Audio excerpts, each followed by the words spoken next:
За одоогоос 50 гаруй жилийн өмнө 1961 онд анх тулгын чулууг нь тавьж байсан Дархан хот бол Монгол орны 2 дахь том хот.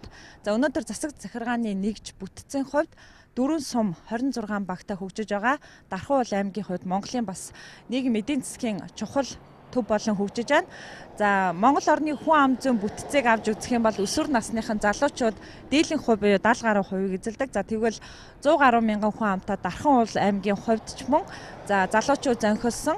За энэ ч утгаараа Дархан хотыг бол залуучуудын хот гэдгийг үзэгч та бүхэн мэднэ. За тэгвэл UBS телевизээс санаачлан хэрэгжүүлж байгаа Улс төр чин манлайлагч төсөл маань Дархан хотод за залуучуудыг энэхүү төсөлдөө өргөн хамруулах үүднээс за сурвалжлах хэсэг маань Дархан аймагт ажиллаж байна. За яг одоо бидний ард Дархан аймгийн хөлийн дээс үзэгч та бүхэнд харагдаж байна. За Монгол орны маань хойд нутгаар хур тундастай өнгө зүсээ зассан ийм сайхан өнгө төрхтэйгээр бидний өгтөж байна. Ингээд Дархан аймгаар хамтдаа зочлоо. Төслийн багийнхны Дархан аймагт ажиллах хугацаатай Тус аймгийн залуучуудын нутгийн хөгжилд залуусын оролцоо зөвлөгөөний үйл ажиллагаа давхцсан юм а. Засгийн газрын Монгол залуу хүн хөтөлбөрийн хүрээнд Дархан аймаг энэ жилийг залуучуудын хөгжлийг дэмжих жил болгон энэ асуудалд бодлого үйл ажиллагаагаа чиглүүлжээ. Сүүлийн 10 жил тасалдаад байсан энэ зөвлөгөөнийг шинэ амьдрал Монголын хөгжил төрийн бас байгууллагаас санаачлан аймгийн удирдлагууд дэмжижээ. Дархан аймгийн Орхон, Дархан, Хонгор, Шарын гол сумын залуучуудын төлөөлөл хөгжлийн бэрхшээлтэй иргэд гэмт хэрэг толбогдсон ч хорхоос бусад төрлийн шийтгэл хүлээсэн залуучууд за багийн нийгмийн ажилтнууд, оюутнууд болон аймгийн бүх хэлцүүдээс төлөөлөл оролцож байна. Нийгэм чиглэсэн ажлуудыг бол нэмэгдүүлэх шаардлагатай байна гэсэн тийм дүгнэлтийг өгөөд байгаа. Ер нь өнөөдөр гарсан залуучуудын шин санаа ер нь хэрэгжих боломж ер нь хэр байх вэ? Боломж байгаа. Жишээлх юм бол одоо ингээд нэг төрийн бас байгууллага санаачлаад энэ хүч чуулга уулзалтыг зохион байгуулж байна тийм. Тэгэхэд юу гэдэг нэг сайн дурын оролцооны нэг баг нийлээд жишээлх юм бол дахин 50 зохицолбор гээд байгаа. Тэрний гадаа ингээ өглөө болгон дасгал хийх тийм боломж бол байгаа. Тийм техник хэрэгсэл бүгэн шийдэгдэж гисэн. Ерөөсө цаг хугацааны хувьд л өглөө нэг 7 цагт иргэд маань өөрсдөө санаачлагаараа босоод тэгээд цуглах тийм боломж байгаа тийм. Энэ оролцоонд би оролцсноор одоо Дархан аймгийн хөгжлийн бэрхшээлтэй иргэдийн төвөөс одоо төлөөлөн оролцож байгаа болохоор ер нь бол сэтгэл айгүй өндөр байна. Заавалчгүй бидний одоо энэ 21-р зуунд чинь захим юугаар ингээд зөндөө юм гэж штэ. Тэр хүн заавалчгүй өөрөө биелчлэн оролцоод уралдахгүйгээр гэрээс ингээд вебсайтаар ингээд харилцаад би ийм санаа оноотой байна. Ингээд би одоо ийм ажил зохион байгуулъя гэд багийнхаа дарга одоо багийн даргаараа дамжуулаад засаг даргатай ч юм уу те ярилцаад ингээд юу ажил нь явагдана. Нийгмийн бүхий л салбарт манлайлагч байх ёстой гэсэн ийм одоо хүн болгоны хүсэл тэмүүлдэг.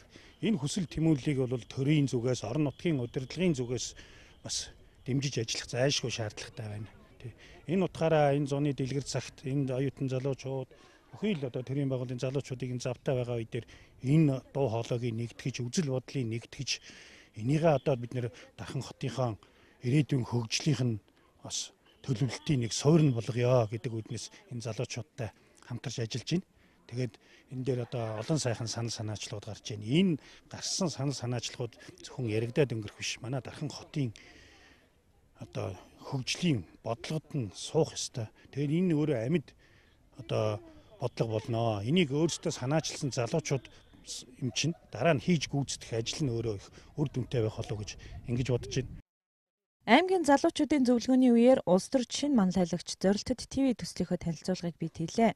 Төслийн бүртгэл 1-р шатны шалгаруулалт явагдаж байгаа энэ цаг хугацаанд сурвалжлах хэсгийн эхний томилолт ийхүү орон нутагт ажиллаж байгаа нь төслийн талаар багахан мэдээлэлтэй байсан оролцох хүсэлтэй залуучуудад олзуурах урштай үйл явдал боллоо. Ерөөсөө л залуучууд дотроо өөрсдөө үргэлж эерэг нэг бодлыг тээж авдаг. За хамгийн багадаа нэг шүү.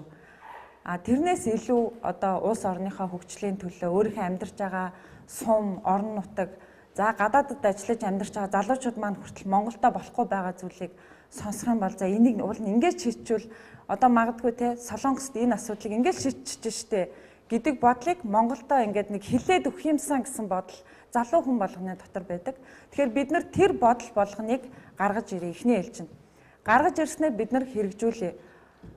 Төрийн хэмжээнд тэр бодлыг нэг залуугийн дотор байгаа эерэг бодлыг зөв илэрхийлж чадах юм бол тэрийг бидний бодлого боловсруулж байгаа хүмүүс шүүрээд аваад асуудал болгоод тэрийг бодлого болгоод хэрэгжүүлээсэ гэдэгт л бидний төслийн эцсийн зорилго орж байгаа.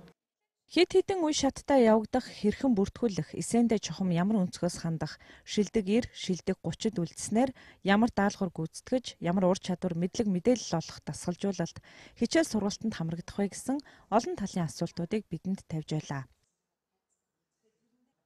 За орон нутагт төслийн маань тухай мэдээллийг хэдийний авч зарим нь бүртгүүлж эсээгээ илгээсэн бол зарим нь ажил үүргээ зохицуулж хаад оролцоно гэдгээ илэрхийллээ. Төслийн үргэлжлэх хугацаа 1 жил. Шилдэг 90 оролцогчийн нэгээр сонгогдлоо гэхэд шилдэг оролцогч шинэ манлайлагчаар тодортлоо 9 сарын хугацааг өөрийн цаг заваасаа зарцуулах юм а.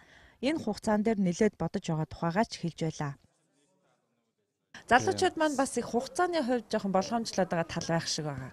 Тий, энэ тухай бас ярь. Тий, энэ дээр бас уг нь ороод бас тий өөрийнхөө үзэл бодлыг илэрхийлээд дотроо бодож явдаг зүйлээ бас ингээд гаргаад ирвэл зүгээр юм уу гэсэн бас бодол байгаа. За тэгээд тэрнийхээ хэмжээгээр ч гэсэн өөрийнхөө хамт одоо сурж исэн найз нөхөдтэй хүртэл энэ талаар яагаад ийм юмд ингээд бүртгүүлээд тий бас багаар ажиллаад ингээд хэдүүлээ явуул яасан гэсэн санаа оног ярилцаад байж байгаа. Мэдээлэл авсан. Тэгээ аюу айтайхаа санагдаад бас сонирхож үзэж байгаа. Тийм дээ бас ажлынхаа бусад юмтай яаж уялдуулж болох уу тэргээс анхаарал бодоол байна. Аюу сонирхолтой санагдсан.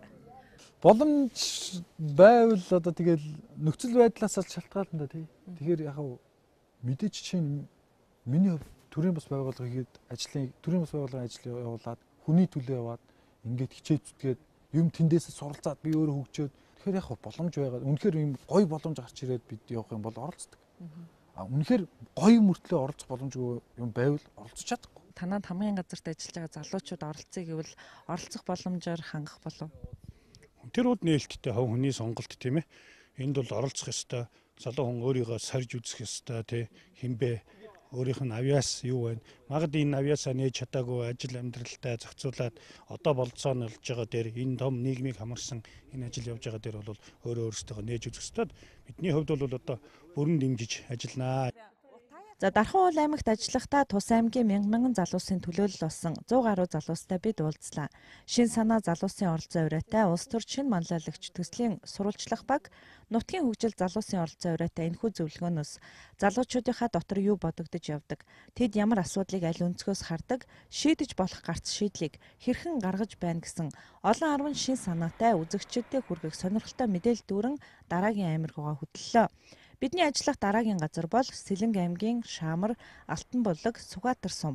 Атрын үлгийн нутгаас Монголын нийгмийн эдийн засаг, улс төрийн бүхий салбарт манлайлагч залуусыг хамтдаа хайцгаая. Дархан уул аймагт сэтгүүлч Сайн баяр зураглаад Санчир сүрэн найруулагч Инх сайхнаар ажиллалаа.